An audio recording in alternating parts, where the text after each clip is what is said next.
Bonjour, cette troisième vidéo 2022 de la coopérative de Creully vise à faire un rappel sur l'importance de la gestion de l'azote en fin de montaison du blé. Le dernier rapport azoté sur blé est très important pour sécuriser à la fois votre rendement et la qualité de votre future récolte, notamment la teneur en protéines. Jusqu'à la floraison, il est important que le blé soit correctement alimenté en azote. C'est en effet au moment de la floraison que la céréale constitue le nombre définitif de grains par épi. Le nombre de grains par épi est une des constituantes essentielles pour le rendement final. L'azote absorbé en fin de cycle va être aussi stocké dans les dernières feuilles du blé et va contribuer par la suite, au moment du remplissage du grain, à constituer le taux de protéines.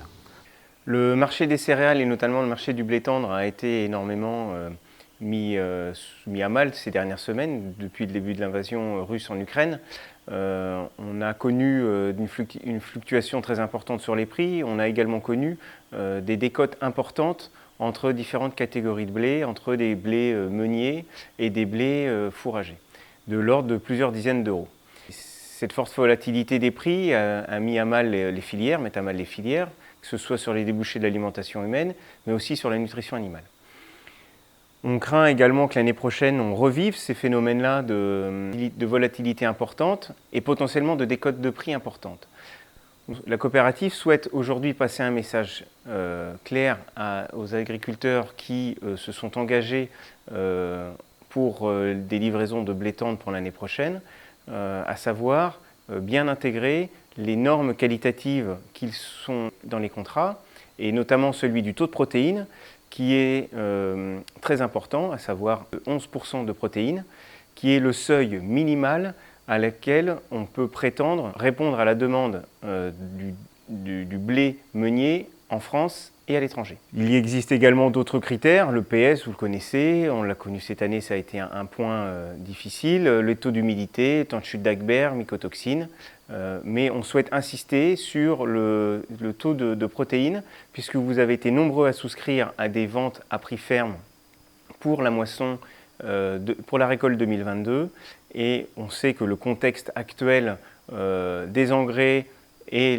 la climatologie du moment pose question sur la maîtrise de ce taux de protéines.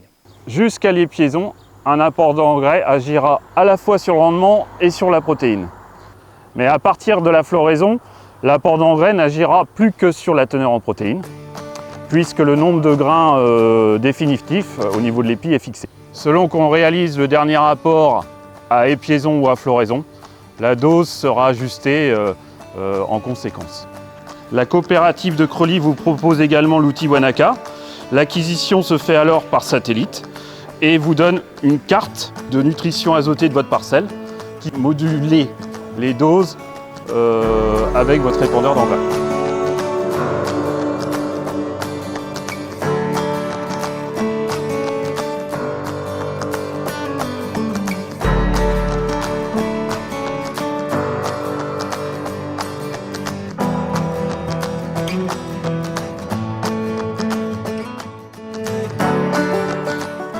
Un engrais azoté est valorisé à partir de 20 mm de précipitation. En conditions sèches, les engrais sont soumis au risque de perte par volatilisation. Il existe une différence entre les différents types d'engrais. Les engrais les plus sensibles à la volatilisation sont les urées, viennent ensuite les engrais azotés liquides, puis les engrais solides type ammonitrate 27. L'ammonitrate 27 est donc l'engrais le plus adapté pour réaliser vos derniers apports. Même si l'engrais ne reçoit qu'une petite ondée ou quelques millimètres d'eau, cela suffit généralement à solubiliser une partie au niveau de la surface du sol, complétée aussi par les rosées matinales, en attendant que de plus grosses précipitations puissent valoriser pleinement cet apport.